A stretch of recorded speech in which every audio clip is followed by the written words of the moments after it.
Be ready for BYU Game Day. Download the KSL News Radio app to stream BYU games, plus breaking news during the week. That's the app for KSL News Radio. Feels good to be back, Mitch. Cougar Nation, with all of you beautiful BYU fans out there driving around, listening to us, however and wherever you listen. We love you guys. Cougar Nation, it's brought to you by Central Bank, voted best bank and mortgage in Utah Valley. Visit us online at cbutah.com. We're still taking your calls and we're getting your texts, 801-575-8255. How will you remember this 2024 BYU football team? You know what? We got a couple Lindas on the line, Mitch. Let's get to the Lindas. Let's get to the Lindas here on Cougar Nation. Linda from Salt Lake City.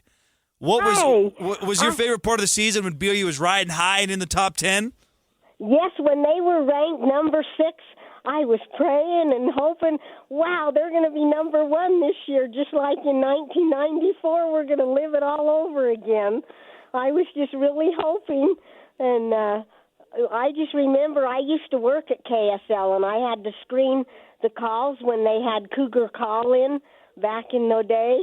Oh, yeah. I did that for years, and I'd have to screen all the calls and before they could talk to the coach and all that. And I'll never forget that night that they were number 1. We were eating snacks and clapping our hands and just so happy that they were number 1, and I'll never forget that day. Nor should you. That was an amazing time. And do you think that BYU ever get back on top to get to number 1 again? Yes, and here I thought they were going to this year. Yeah. When they were number 6, I was just, that would have been wonderful if they would have been number 1 again. Oh, could you imagine? We were all just sitting around cheering and having so much fun. And it would have been electric, but you know what? Hey, the chase will be great. I love the energy, Linda. Thanks for the call. It's getting 2025 started off with some excitement, some energy there. Love that. Let's get back out to the phone line. Another Linda here on the line. Our dear friend, Linda. Linda, how will you remember this 2024 season, Linda? Oh, I'm going to remember just all the games are really good, and the last one especially, because I was just so happy when we won. I was just thrilled, and I wasn't. I think my favorite part of the game, I was on pins and needles till the end. I wanted to make sure they won, and I was so happy. Tyler Batty did a really good job, and L.J. Martin, and just everybody did. I really was impressed. By the way, I do know the other Linda. We're both blind, and we went to the school for the blind together. That's amazing. Linda, good stuff, is. Linda. Happy New Year to you, by the way. Oh, thanks. Happy New Year to both of you guys, too. We appreciate you, Linda. And I think that's a good point from Linda about Tyler Batty put some NFL film on tape in that game. And he's now down in Florida and getting settled into life to just prep, because we always see it after their college playing days are done. They become the most shredded athletes you've ever seen. You go, where was this at BYU? But it's like, oh, yeah, you're just like 10 hours a day just working out. He's accepted East-West game, right? Yeah, he's the East-West Shrine game and Combine invite as well. So he's got a shot. No question. And that's what I love about him coming back. He has certainly elevated his NFL opportunity. And I just wonder, for him at the defensive end spot, does the age become a factor? At quarterback, it's not an issue. We kind of learned that with Jaron Hall. I mean, maybe he got knocked a little bit, Jaron did, but you can play into your 40s if you're a really good quarterback. They don't care at quarterback. You're protected. But at the end, though, that feels like a position where you got to be younger, where 21, 22, and then they got, 3-4 years of you, and then they can really start to hit your stride at the age he's at. He's, 25, 26, somewhere in there. So that, to me, is going to be interesting for him, and hopefully he puts up some good numbers at the Combine. We're getting into that part of the calendar, the offseason, where we're breaking down 40 times, verts, things like that. But if he tests well, paired up with 4 years of consistent production at a successful program like BYU, I think definitely Batty's got a shot. And I think that he's going to be someone, at a minimum, he's going to stick. It's just, will he get the opportunities to then have a chance to play and be the guy that BYU fans remember? BYU has built a fantastic NFL reputation of late. I think If Good there's point. ever been a time to go to the league from BYU, this is it, because you're standing on the shoulders of the Fred Warners, the Andy Reeds, the Puka Nakuas, Taysom Hill. There is a long list of guys who are maybe overlooked. I mean, Fred was overlooked. Fred was a mid-round pick. It's easy to Brady Christensen. It's easy to forget. Like, Fred is unanimously one of the best defensive players in the league. You would think he was just some first-round pick and flourished. That was not Fred's path. And Fred even changed positions in the NFL and became a dominant middle line. He didn't play middle linebacker at BYU. So I think there is some positive cachet there that will work well for Tyler Batty in one way or another. And I thought he had a great game. That was one of, I thought, his best games as a BYU football player, and a great way to go out. It's just a bummer he didn't get the sack, like the actual stat. But if you watch the film, I mean, the pressure was all day. He tore up that Colorado offensive line. But it would have been sweet for him just to get that number, get that sack, because those sort of things do matter. For a position like that, you want to get that sack total. But he will be remembered as one of the best defensive ends for BYU. Let's get to trending up and trending down. Cougar Nation, trending. What's trending up and what's trending down this football season? I'll start things off. Trending up, BYU's coaching staff. Kalani gets a long-term extension.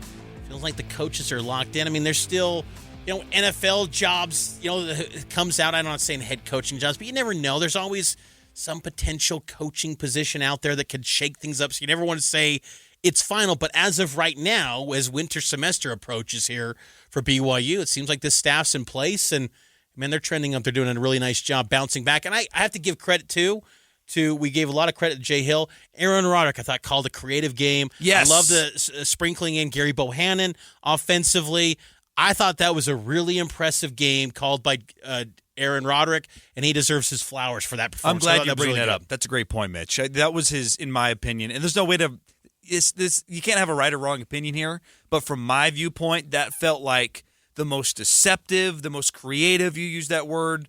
The best balance play calling we've seen all year from him. I really liked the way he called that game. It's unfortunate that they didn't convert on a couple of explosive plays that were there.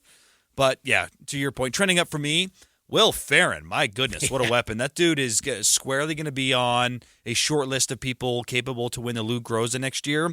I hope that Kelly Poppinga and probably specifically Kalani Sitake, this guy's a weapon. If it's 4th and 3 and it's a 58-yard field goal, why not trot him out? Every kick that he made felt like it could go from 60-plus. He banged in 2 50-yarders against Colorado. We were talking off the break.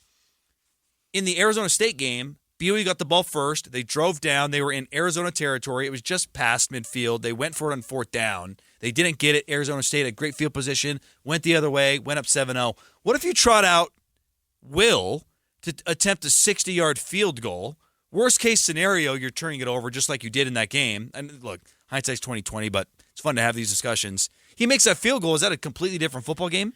Could be. He's a weapon. He absolutely is. I mean, 113 points this year. Last year, by comparison, he led the team in points, and he only had 66. So he was outstanding for BYU, automatic. And think back to March 2023, spring ball. We're watching the kicking competition, you and I and the media members. No one can make a kick, including Will. He's come a long way. He's doing a great job, and Big Game Bill is living up to the hype, and he is doing a masterful job. That 54-yarder before the end of the first half in the Alamo Bowl, I mean, it was a thunderous boom when it hit his foot, and it just went off. I mean, it was an impressive kick that could have been made by, 60 yards? I mean, it was really impressive what Will Ferrin is doing. What about trending down for you, Matt? How you feeling on the trending down? Trending down for me, it's an easy pick here.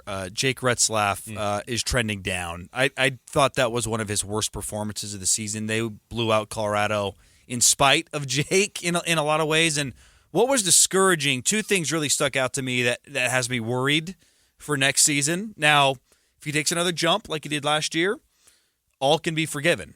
But he was not accurate in that game against Colorado. That opening throw to Keelan Marion, that's a touchdown. Keelan was wide open on the post.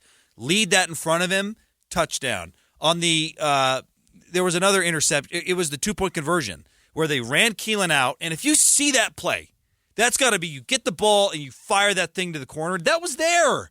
And he threw it so late and it got picked off and it didn't matter. And his performance, no one's even looking at it because they blew Colorado out.